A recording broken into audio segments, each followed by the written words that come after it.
There are some guys that we just can't afford to lose. We're going to look at the most indispensable Eagles first at my list. I know it's crappy. It looks like we're going to start here and work our way forwards to the official list from the article. What's up, it's your boy Centron. Come back after another analysis video, and I kid you not, it's my real name. No news today. Well, a little bit of news. Anyways, a very slight. My list of indispensable Eagles in no specific order. And I probably spelled indispensable wrong with the I being there. Should be there. But anyways, this is in no specific order. Like I just said, Jalen Hurts, Lane Johnson, Jordan Davis, Hassan Reddick, Jason Kelsey, A.J. Brown, Devonta Smith, N'Kobe Dean, James Bradbury, and Darius Slay. And yeah, we see we doubled at some positions, but I will get into the reasons on these guys why, on the reasons on why these guys later, and we'll see if it overlaps with the overall list. But let's get to the official article, which is why you're probably here. Or not, because you're not even watching them. Anyways, 10 players the Eagles can least afford to lose to injury from the NFL's best offensive linemen. So the MVP runner-up, those are just obvious choices. These are the most indispensable Eagles for the 2023 season, and written by a guy I have vitriol for because we just don't see things the same way. But Jimmy Jimsky. Anyways, they did a list previous years. I don't really care. Number 10, guys I had, Darius Slay and James Bradbury. So these guys, two guys on the outside, were the best duo in the league last year. And if either one of them goes down, we had Josh Jobe last year. We had Zach McPherson last year. And neither one of them would have been able to replace them. Josh Jobe acquitted himself nicely, I think, in the Jaguars game when Darius Slay went out. But it was a muddy game, rainy, poor conditions. So the game was compromised. And, it was the early goings in the year. We didn't really get to see what Trevor Lawrence was made of. We definitely didn't see the Chargers playoff game, wildcard game, Trevor Lawrence. So, or we should say the second half, the half of him that showed up, that was good. We got to see his good side. But these guys, man, they held it down. And James Bradbury had I think the lowest passer rating in the league. And Darius Slay was a Pro Bowl corner. Bradbury was second team All-Pro. So either one of these guys goes down, we're going to have a big problem trying to replace them and the effect that they have there in the back end. But, the type here, that's kind of a cheat, because I put, them at different numbers on my list. So another reason I like you, Jimmy, you're slimy. Anyways, let's go to the next one. Dallas Goedert.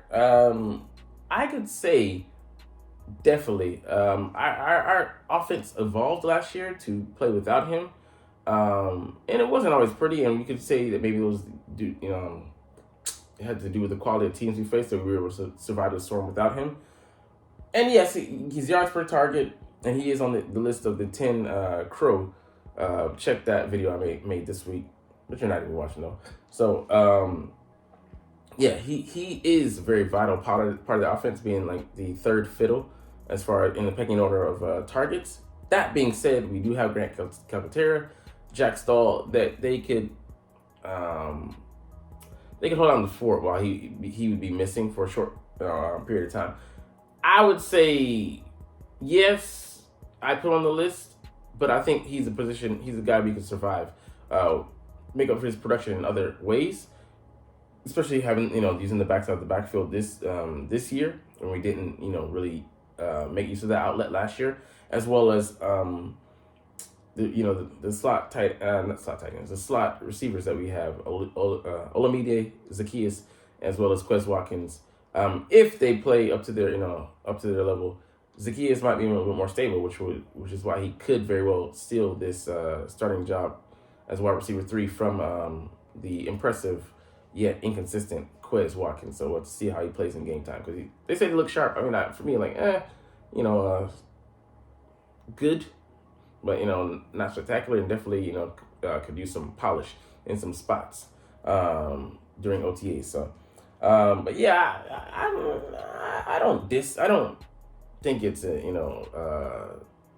sore spot or have I take issue with it, but he's not on my list, even though I value him highly.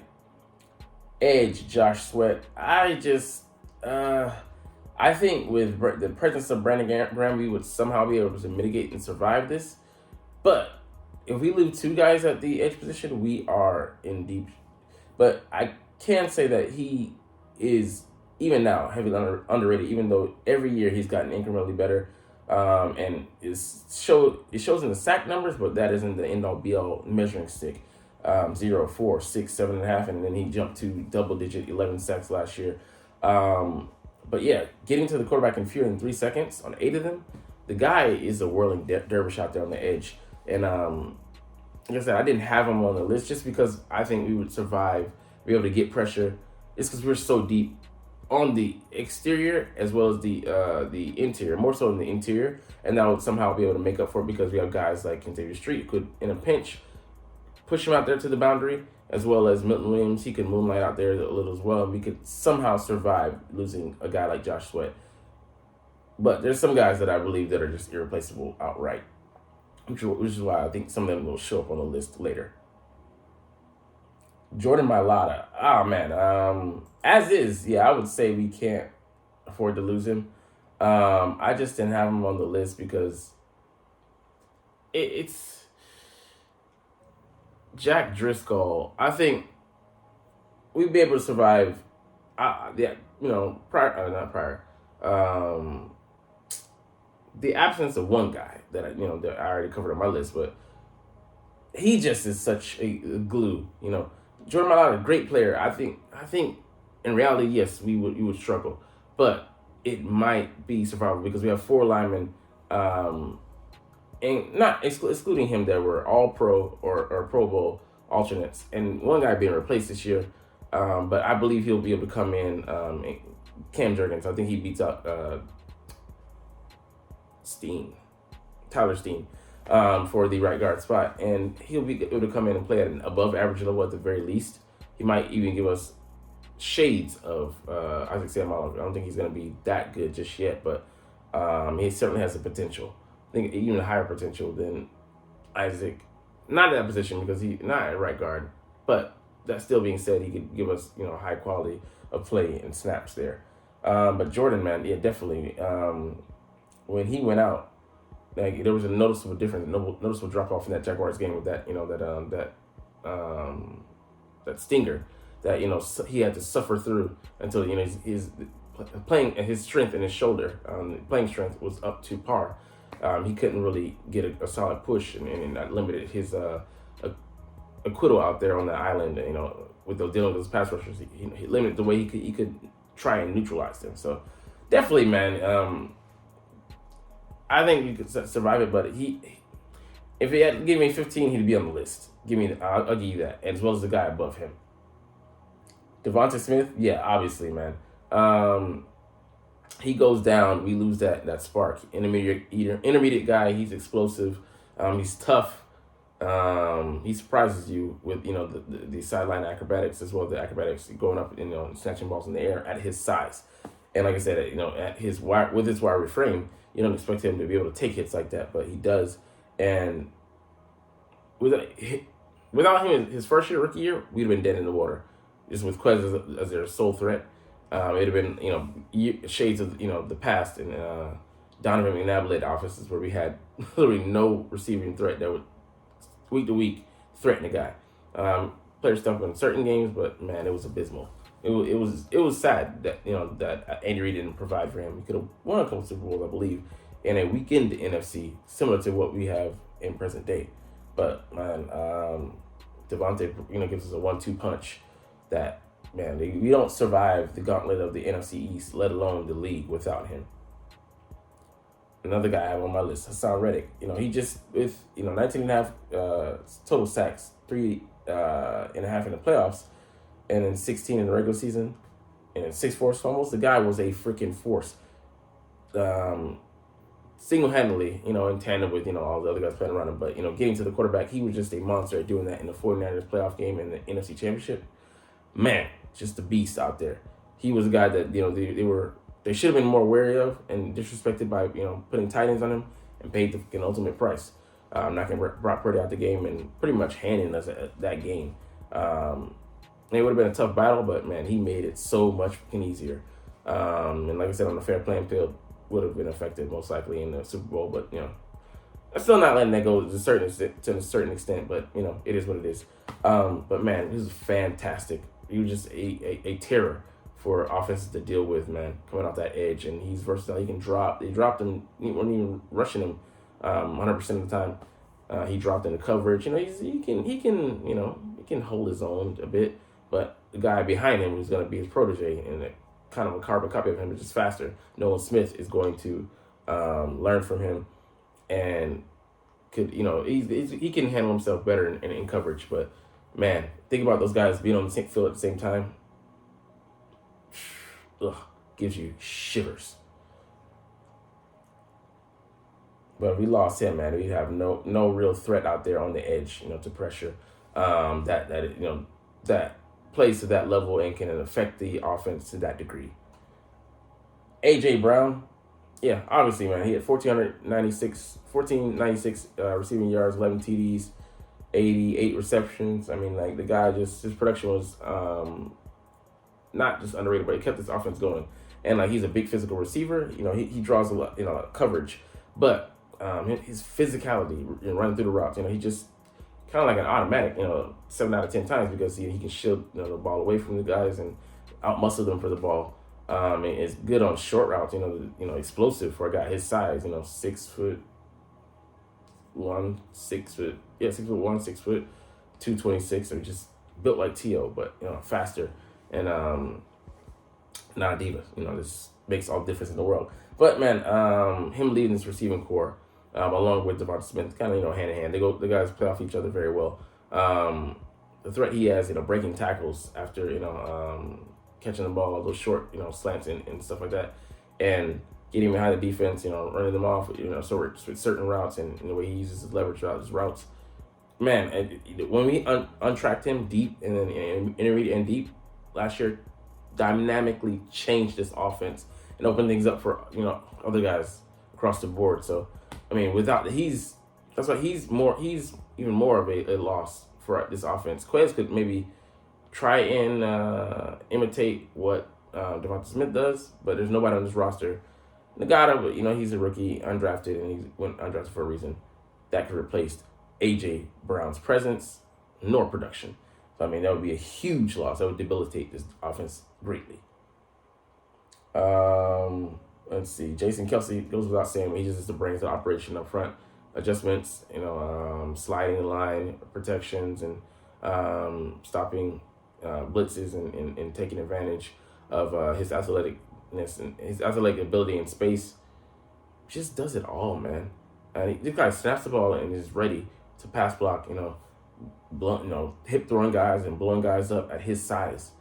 He's just a wonder out there. It's the years that we've been graced with, to see him play, and then the years he's continuing to play on, extending his career, coming back to, hopefully win a Super Bowl, but that's what drives him at this point.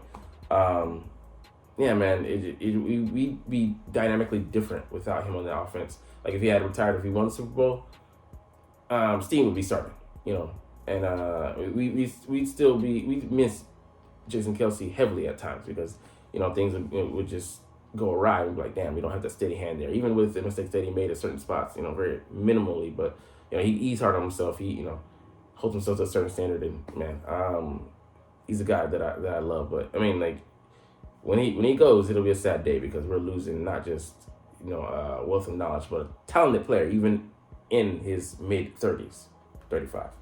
Lane Johnson just goes without saying. Look at the record without him playing. 2-8, 1-0. Okay, that's one game. 0-1. Okay, it kind of equals out. 3-1, kind of an aberration. 2-7, 1-3, and 1-1, which is like kind of the telltale sign. So look at the overall. We suck without him, and because he just holds it down. He's just such a force. Glad we got him with that 4th overall pick in the 2013 draft. Man, I wanted another guy. I think Deion Jordan, and I'm so glad they were wrong. Or Marcus Mariota, I think. Man, so glad that we picked who we picked, protecting the O-line. I mean, like, those have been the highlight positions that we draft years upon years, and I used to hate it. It wasn't sexy. Now, man, that dress and that figure looks. So finally I've gotten there, but I mean, like, Lane Johnson, he's just such a beast, man. That He hasn't had a sack in, I think, over 2 years. And pressure, I don't even remember the last time. Guy had a freaking torn abductor and played through it. And not only, that, he looked like he wasn't even injured and didn't can miss a beat. So, I mean, that bye week for us last year, with him getting the extra week of rest was everything. We could say it fueled this, Super Bowl run because he erased guys out there like he was a teacher on the chalkboard. So, I think this is aptly put, and he's at number 2. Obviously, number 1, Jalen Hurts, Jaden Smith. Get out of here, that failure of a kid. Anyways, I'm an adult now. He is indispensable, really indispensable. I mean, like, he's the definition of it in his offense. Like, we go nowhere without him. Like you saw with Gardner Minshew in there last year, kind of how things look. He needed to come in, hurt a less than 100%, well below 100%. Jalen Hurts was much better than a 100%, or at least close to it, Gardner Minshew. And that should tell you all you need to know. Looking at the Saints game, look at the Giants game to look, see how he played, but still it was enough. And looking at the game preceding that, the Cowboys, he makes those plays, he gets the W and gets us out of there with the win in Dallas.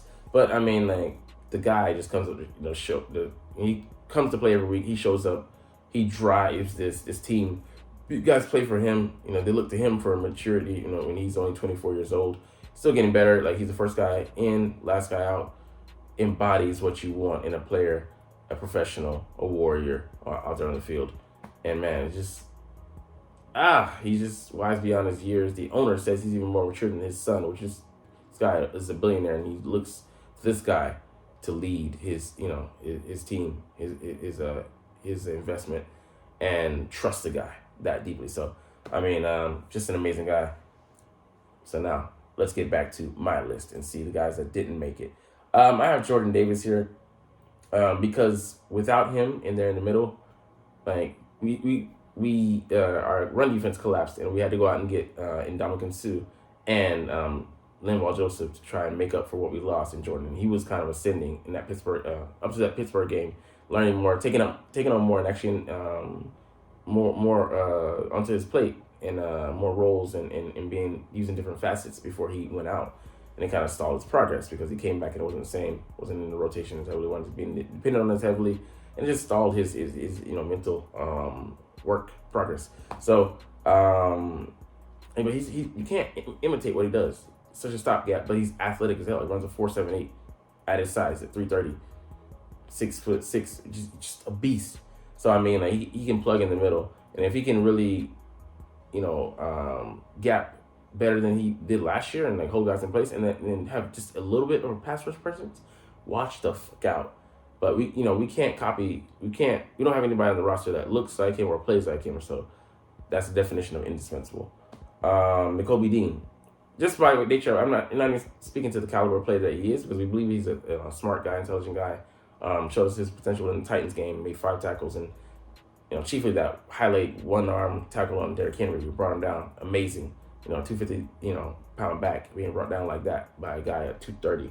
But we just don't have anything behind him. We believe he's gonna shine. We believe he's gonna be everywhere and anywhere in this offense, like a cell phone commercial. The coverage will be amazing. But we don't guy coming off the bench for him, potentially Christian Ellis. If he is, great, but still, that's still a notch below. And then beyond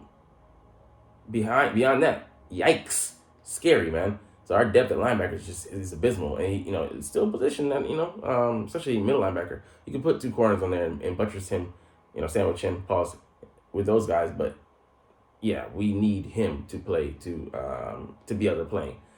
So I mean, you could say it's kind of it's kind of an obvious choice, but no, we're expecting him to ascend, and also we kind of need him out there because we're bereft of talent. And like I said, Darius Slay and James Bradbury, I just had them separately, but that's the list. Last thing before we get out of here, because Nick said this to his kids before they got out of here. Anyway, not his kids, but you know what I mean. Nick Sirianni's message to the Eagles players: OTAs are officially over. They have 4 or 5 weeks of downtime, and until training camp begins, I think late July. Just stay the fuck out the news and keep working on your your conditioning and Also, your mental acumen, you get those, mental reps and study your playbook. That's what I would be doing as a player. And Jalen Hurts is doing that. He's doing the conditioning as well because he looked jacked at the Phillies game. But, we're not Dallas Cowboys, so we don't have to worry about he's getting arrested. I say that, in jest. But, I believe that these guys are seriously focused, at least the major players. We'll see, some of the riffraff can keep their noses clean. But I believe in these guys. We'll see. But anyways, we're going to get up out of here like Nick Sirianni's telling us to do. But anyways, I know you're not even watching, though. It's all good. That was a weird motion. But anyways, as always, it's fly, Eagles, fly, and let's motherfucking go. Like, comment, share, and subscribe Thanks for watching. Check me out at Centron Anime, Centron Life, or Centron Laughs, or other social media.